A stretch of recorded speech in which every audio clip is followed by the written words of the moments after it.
Orang yang diabetes itu bisa turun berat badan atau enggak. Jadi diabetes itu peninggian gula yang sering sehingga banyak perlekatan gula di hemoglobin yang kita sebut HbA1c meninggi kalau dia diabetes di atas 7.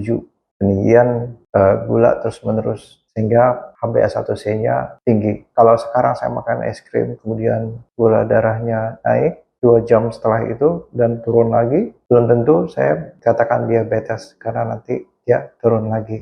Tetapi kalau peningkatan gula darah terus-menerus, kemudian insulinnya tinggi, jadi insulinemia di dalam darah, metabolisme di dalam sel itu terganggu karena banyak gula dan menghasilkan lemak yang menumpuk di sel. Nah, itu memblok reseptor sehingga insulin tidak bisa masuk sehingga lonjakan gula terus-menerus dan gula terus-menerus lebih lama beredar dalam darah, hiperinsulinemia dan gula darah tinggi. Semakin hari, semakin lama, semakin banyak kerusakan sel.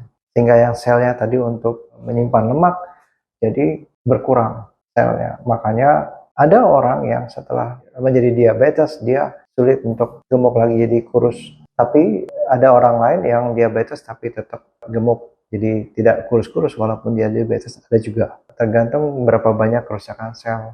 Jadi ada orang yang bisa membuat sel-sel baru, sel-sel lemak baru, ada yang tidak bisa lagi membuat sel baru sehingga selnya rusak, ya sudah nggak ada yang gantiin sehingga dia akan susah untuk gemuk lagi. Terus apa yang harus kita lakukan untuk bentuk badan yang lebih bagus? Menambahkan sel otot. Jadi untuk yang pernah diabetes dan sembuh, cara lain yaitu dengan tetap harus menjaga kesehatannya supaya tidak lebih banyak lagi sel yang rusak dan melatih ototnya supaya bentuk badannya tetap lebih baik tanpa harus menambah proporsi lemak. Cuma memang kesulitannya kalau orang yang udah pernah gemuk karena sakit kemudian kurus, sekarang sehat, ototnya lebih bagus lagi tapi wajahnya, kempotnya itu yang sulit. Mau nggak mau harus ada ke klinik kecantikan.